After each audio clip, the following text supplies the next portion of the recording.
ክፉ ዘመን ነው እንዳልኳችሁ። በተለይ በዚህ ዓመት ይቺ ቤተክርስቲያን እንዴት እንደተፈተነች ምን አድርገው ጠፍቶናል። ለተበላክ ከብዶናል በጣም ምንም ከአባቶቻችን ዘመን በአባቶቻችን ዘመን ከደረሰው መከራ የበለጠ ባይመጣ እኛ እንደ አባቶቻችን ብርቱ ባለመሆናችን ከብዶናል። ዛሬ ሰኔ 18ም እጅግ አሳዛኝ ሰበር መረጃ አለ። ቤተክርስቲያን እየፈረሰች ነው። መከራው ከብዶናል። ከአባቶቻችን የበለጠ መከራን ባናሳልፍም አባቶች እናቶች አልቅሱልን፣ ጸልዩልን ሲሉ ብፁዕ አባታችን አቡነ ኤርሚያስ እንባ በመማፀን መልእክታቸውን አስተላልፉ። መነኮሳት ገዳማችሁን ለቃችሁ ወጥታችሁ በዓለም አትበሉ፣ እኛ ቀዳሽ አላጣንም፣ ተነሱ ጸልዩ። በከተማው ብዙ ካህን ሞልቷልና የካህኑም የመነኩሴውም ደሞዝ እኩል ሆኖ ሳለ አንድ ቄስ 4-5 ልጆቹን ቤተሰቡን በደሞዙ ሲያስተዳድር አንድ መነኩሴ ግን ደሞዙ አነሰኝ ይላል። እጅግ ከሰሞኑ እየታየ ያለውና የሚያስፈራው መነኮሳት በከተማው መብዛታቸውና እባካችሁን ጊዜው ሳይረፍድብን መነኮሳት በበዓታችን ጸንተን እንቆይ ሲሉ ብፁዕ አባታችን አቡነ ኤርሚያስ መልእክታቸውን አስተላልፈዋል። ኦርቶዶክስ አሁን ላይ እያሳለፈች ያለው መከራና ችግር በኃጢአታችን ምክንያት ዓይናችን እያየ እየፈረሰች ነው። ብዙ ኦርቶዶክሳውያን እያለቁ ነው። ሳይረፍድብን አባቶች እናቶች አልቅሱልን፣ ጸልዩልን ሲሉ የሰሜን ወሎ አገረ ስብከት ሊቀ ጳጳስ የሆኑት ብፁዕ አባታችን አቡነ ኤርሚያስ በእንባ በመማፀን መልእክታቸውን አስተላልፈዋል። ክፉ ዘመን ነው እንዳልኳችሁ። በተለይ በዚህ ዓመት ይቺ ቤተክርስቲያን እንዴት እንደተፈተነች ምን አድርገው ጠፍቶናል። ለተበላክ ከብዶናል በጣም ምንም ከአባቶቻችን ዘመን በአባቶቻችን ዘመን ከደረሰው መከራ የበለጠ ባይመጣ እኛ እንደ አባቶቻችን ብርቱ ባለመሆናችን ከብዶናል እና ልታውቁልን ይገባል፣ ልትጸልዩልን ይገባል፣ ልትጠመዱልን ይገባል። እንዴት እንደምናደርግ ግራው ገብቶናል። በግድ ጨንቆኛል። በዚህ ስንለው እንደ ሀገረ ስብከት የገጠመንን ታውቃላችሁ። ምን ያህል ምዕመናን እንደተጎዱብን 4552 ምዕመናን ናቸው በጦርነቱ ያጣናቸው። ሰሜን ወሎ ብቻ ከ14000 በላይ የአካል ጉዳተኞች አሉ። 182 አብያተ ክርስቲያናት ፈርሰውብናል በጦርነቱ። ሌሎች የመገልገያ ቁሳቁሶቻችን ሁሉ ተዘርፈዋል። አሁን ይህ ማሟላት ተስኖን እያለ እንደ ሀገር ደረጃ ቤተ ክርስቲያኗ የምትሆነውን ብታዩ ይገርማል። በማንም ብናመካኙ አይጠቅመንም። መሪዎቹ እንዲሆነው ነው፣ ፖለቲካው እንዲሆነ ነው ብለነዋል። ልክ ነው። ግን የሁሉ የሆነው እኛ ጥሩ ብንሆን ነው። የኛ ኃጢአት እኮ ነው የሚያስደበድበን። እየፈረሰች ነው ቤተ ክርስቲያን። የሚያልቁት የሚጎዱት ምዕመናን በጣም ብዙ ናቸው እና በዚህ ጊዜ አባቶቻችን፣ በዚህ ጊዜ እናቶቻችን በልብ በሰቂለ ወዲና ሆናችሁ ጸልዩልን፣ አልቅሱልን። ይሄ ምን ያህል እንደሚያበረታ እናምናለን። ለዛም ነው ያ ትልቅ ሐዋርያ እስከ ሦስቱ ሰማያት እየተነጠቀ በሰው አእምሮ የማይታሰብ ለመንገድ የማይቻል ነገር አይቶ የመጣው ሰው ጸልዩልኝ የሚለው የጸሎትን ጥቅም ስለሚያውቅ ነው። ስለሚያውቅ ነው። ስለዚህ ጸልዩልን፣ በእውነት ጸልዩልን። አገልግሎታችን እንዲቃና በእኛ ጊዜ በእኛ ወቅት ይህች ቤተ ክርስቲያን እንዳትጠፋ እግዚአብሔር የራሱ ዓላማ ይኖረዋል። በእርግጥ በመከራ ውስጥ ላሉት ምዕመናንም በዚህ አስቸጋሪ ዘመን አቅም ሳይኖረን አገልጋይ ለሆነው በደንብ ልትጸልዩልን ይገባል። እኔ ወደ እናንተ እንደው ለመምጣት ብዙ ጊዜ አሰብኩ። ሁኔታዎች ግን አልፈቀዱም። ግን ለመምጣት የምቸኩለው እናንተን ለማስተማር አይደለም፣ እንደ አስቡን አትርሱን ለማለት ነው። አስቡን አትርሱን ለማለት ነው። በዚህ መልኩ እናቶቻችን አባቶቻችን ትጉ ትጉ ትጉ። የእናንተ መጸለይ ያለመጸለይ የእኛን የአገልግሎት ሁኔታ ይወስነዋል። አብዝታችሁ ከጸለያችሁልን እንበረታለን። አብዝታችሁ ከጸለያችሁልን፣ ካልጸለያችሁልን ደግሞ እንደክማለን። ሰው በተመገበው ልክ በጉልበቱ እንደሚበረታ ሁሉ በመንፈሳዊው በተጸለየለት ልክ በጸለየው ልክ ነው የሚበረታው። የኃይል ምንጭ ጸሎት ነው እና በጣም ይቺ ቤተክርስቲያን የተፈተነችበት ዘመን ነው። ምናልባት የደርግ ዘመንም የምንም ዘመን ፈትኗታል። ከዛም በፊት የሰማነው ብዙ ነገር አለ። በዮዲት ጉዲትም በግራኝ አህመድም በአፄ ሱስንዮስም ዘመን ቤተክርስቲያኗ ተፈትናለች። የአሁኑ ደግሞ የሚከፋ ይመስላል። እዚያው ከቤቱ ያለን ሰዎች ወጥተን ለዓለም መሳሪያ ሆነን አግዘን ቤተክርስቲያኗን እያፈረስን ያለንበት ዘመን ነው። ትናንት በኦሮሚያ ክልል ምን እንደሆነ መረጃው አላችሁ።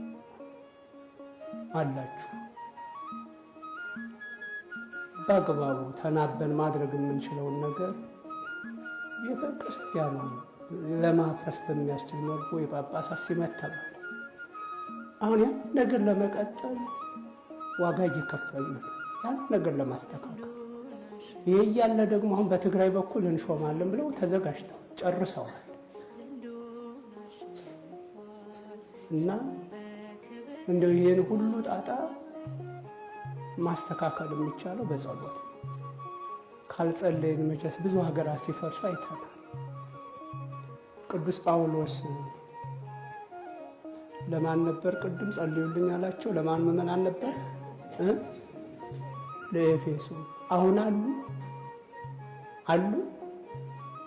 አሉ ወይ? የኤፌሶ ምዕመናን አሉ? የሉ።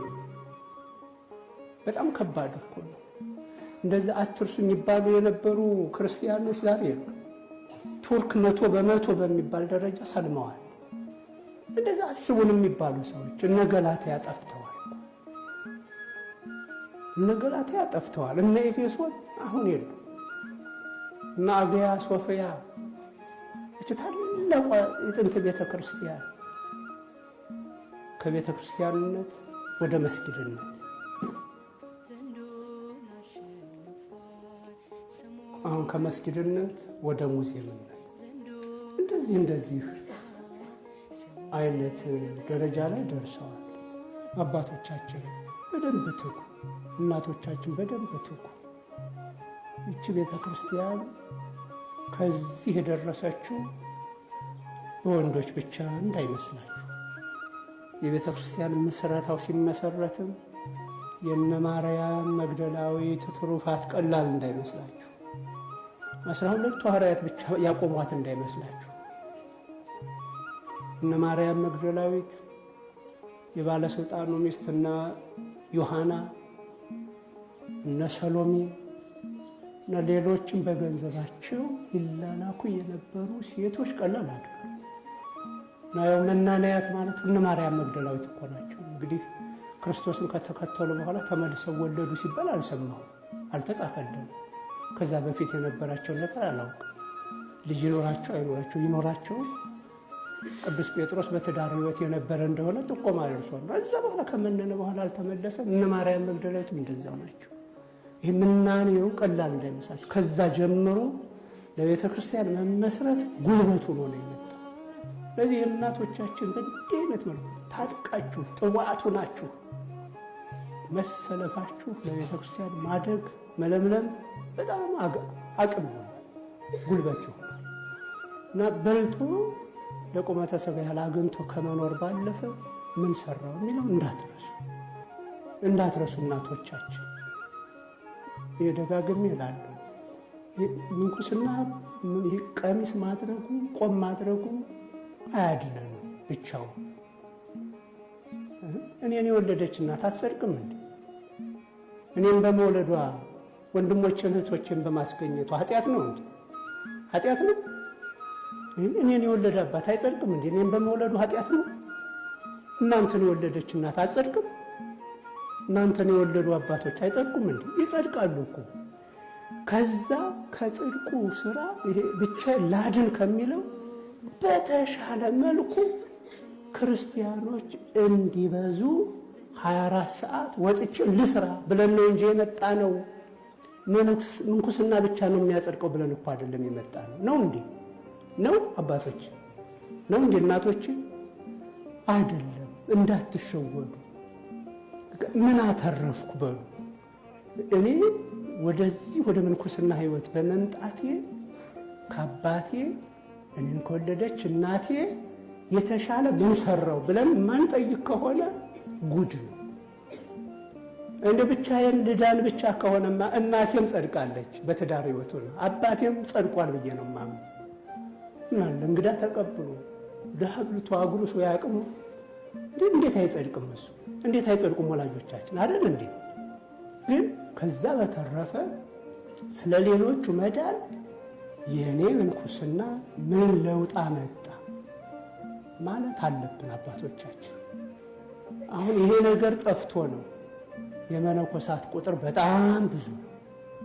ግን በልቶ ማደር ብቻና ቀሚስ ለብሶ ማደር ብቻ ጽድቅ እየመሰለን ስራችን ከቄሶቹ ያነሰ እንጂ የተሻለ አይደለም። ትዳር ይዘው ልጅ እያሳደጉ ከሚኖሩት ቄሶች የተለየ አይደለም። በከተማ የምንኖሩ መነኮሳት የብዙዎቻችን እንዲሁ ለዚህ አልመለኮስንም እና አባቶች በደንብ አስቡበት። አትውጡ እያልኩ አይደለም። እግዚአብሔር በጠራችሁ ጊዜ ውጡ፣ ግን ዓላማችሁን እንዳትስቱ። ከቄሱ ጋር ራሳችሁን አነጻጽሩ። ለኃጢአት አይደለም፣ እኔ እሻላለሁ እንድንል አይደለም።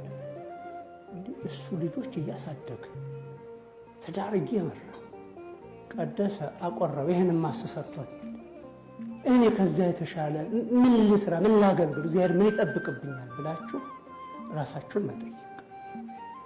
እናቶቻችንም እንደዚያው። አሁን ብዙ እናቶቻችን በጣም በሚያስፈራ መልኩ ከተማዋን እየሞሏት፣ በጣም ብዙ እናቶች መነኮሳያት በሚያስፈራ መልኩ ከተማው ላይ እየሞሉ። በዚሁ ብንጸና ምን አለ? በዚሁ ብንበረታ ምን አለ? ሞተር ብንሆን ምን አለ? አሁን ብዙዎቻችሁን የምናየው ቅድም እንዳልኩት እንደ ግንድ ሆናችሁ እንደ ስር ሆናችሁ የተሸከማችሁ እናቶች ስላላችሁ አባቶቻችንን እና መምህር አባ ወልደ ኪዳንን ማየት የምንችለው እናንተ ግንዶች ከስር ስላላችሁ እኮ ነው። እነሱ እንደ ቅጠል እንደ አበባ ሆኖ ነው የሚታዩት። ጸልዩልን፣ አልቅሱልን። ምን እናደርገው ጠፍቶናል። ለተበላክ ከብሎናል በጣም ምንም ከአባቶቻችን ዘመን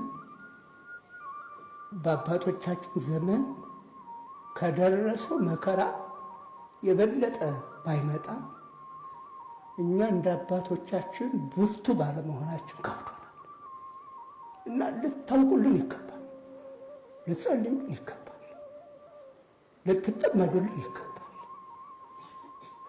እንዴት እንደምናደርግ ግራው ገብቶናል። በግብ ጨንቆኛል በእውነት